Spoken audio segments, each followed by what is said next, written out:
Hey guys, Mike for Sim Racing 604. Welcome back to Raceroom Racing Experience and welcome for the first time to Circuit de Pau-Ville. So this is a French track all the way at the south end of France. The track has remained basically untouched for 90 years in terms of its layout, and it's a stunner of a track. So I'm going to give you a quick tour and then we'll start turning some laps once we get some heat into the tires and brakes. So you can see the big promenade off to the left with a, I'm sure, amazing view of this track. Commonly used for smaller open wheel cars. There's GT4 races here, I do believe, and a few other race series. And again, it's not a big venue that could host, like, Formula One anymore, or GT3 or something like that. But small little street circuit here at the south end of France, very reminiscent of Monaco in some regard, especially considering its sort of classic nature. But yeah, I'll give you a quick tour. So as we're winding here through the older part, you can see off in the distance there a little glimpse of the valley that this mountainside leads into, and very windy, tight section here. There's only really one wide open area, and that is the start-finish straight. We'll get into that shortly. But this little standalone curb, one of the key sort of unique features of this track. But here we go, starting down the start-finish straight. Wide open section here, pit entry off to the right there. And you got to be careful here. This right-hander is not flat. You got to be mindful, especially here in the Crossle 9S, and then slowing for a medium speed hairpin. This is not as slow as you might think, but there's kind of a bump in the middle of it that's going to upset the car. Again, the promenade off to the left, those spectators with a beautiful view.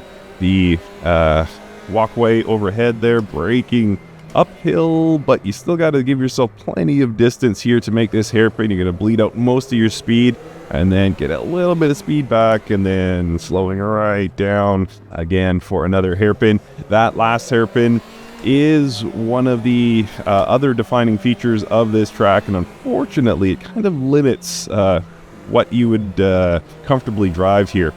Through this medium speed left and right, they feel like they should be faster than they are. You got to be careful. You see the track camber there is very odd. Old church there in front of us, absolutely gorgeous. And then bleeding out some speed as we enter this little chicane here. Around this long left-hander, quick glimpse of the valley there, gaining up a little bit of speed, but bleeding it out again for the right-hand hairpin. And then getting up a little bit of speed, but then slowing right down. Windy section here with, again, that trademark curb. Gonna clip a little bit of that, took too much there, but then we are home free. And you see some of the old architecture here still featured trackside, but there are also newer looking apartment buildings or hotels, I'm not sure which, along the trackside. So absolutely gorgeous circuit here. Go for one more quick lap, and again, just absolutely beautiful. I love the look of this, and driving this Crossle 9S here. The car doesn't have a lot of the modern features, so you got to kind of work for your lap times, and it's a super fun way to spend a morning. Happy Easter, by the way, to those who celebrate. It is Friday when I'm recording this, and what better way to start the day in the world of sim racing than something fun like this. I just saw a parking meter off to the left. That's funny. What a juxtaposition with some of the older architecture here. Got to be careful. You see those skid marks there on the track. These left and right handers feel like they're a lot faster than they actually are. Feel like they should be faster rather than they actually are. And then bleeding speed through this hairpin here. Try to carry as much as possible while still keeping this Crossle under control. Another medium speed hairpin here, downhill the whole way, which introduces complications with loading up the front tires, so you got to be careful. And I'm trying to take less of the curb here, ended up taking almost none of it. But yeah, super fun, absolutely gorgeous. I'm hoping we can catch up to some traffic soon. Is that the case? No, we're on an island. I had to look at my track map there. Turns out nobody is near us, so we will just enjoy the feeling of driving. Perhaps one of them will pit, we'll get to catch up, but otherwise, effectively I have the track to myself here. And yeah, this is not an insta-buy for me. There are some tracks, and especially this weekend, there's one track in a different sim that I think will probably dominate the social media landscape for the time being. So the Circuit de Pau-Ville will probably go largely unnoticed for the next week or so. But I think if you're just looking for a fun hot lapping experience on a track that isn't very common, I mean, whoa, we have a version of this that I used to drive in R Factor 2. There's an Assetto Corsa mod, so it is out there. This isn't the first version of Circuit de Pau-Ville we've ever had, but just the same, it's an uncommon track. And if you're looking for a fun hot lapping track, I wouldn't say it's a great racing track necessarily. Again, callbacks to Monaco. I enjoy driving Monaco. I don't enjoy racing Monaco in any sim, truthfully. But similar here for Circuit de Pau-Ville. If you're looking for something gorgeous, something fun to hot lap in, something like this car, this Crossle 9S, could be a good choice. It's out of the box. Yeah, something you probably won't see a lot in sim racing, but just the same doesn't make it any less fun. I think racing would be challenging. So again, I kind of want to make sure people's expectations are in line. I'm not saying this is an insta-buy. I'm not saying that every car in this title is going to be fun here. I think you have to sort of pick and choose what you're going to drive here. But the Crossle 9S would be where I would start personally, because I think it's a phenomenal car track combo. And again, just a really great way to enjoy the fun, the beauty, the majesty of sim racing. So we are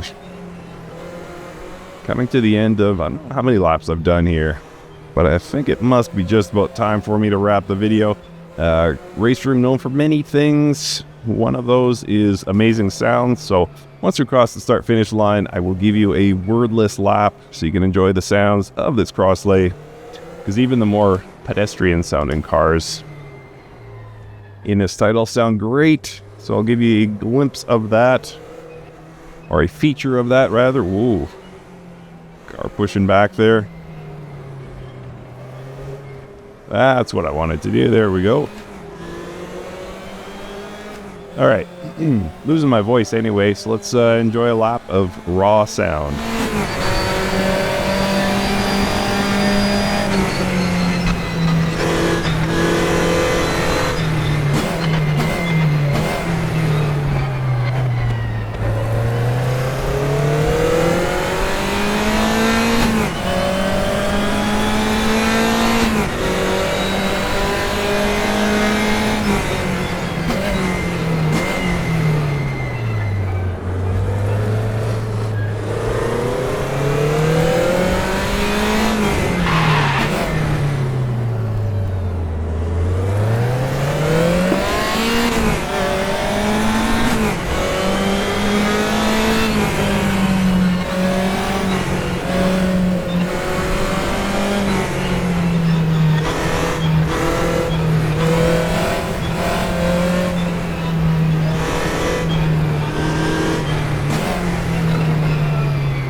So that is Circuit de Pau-Ville.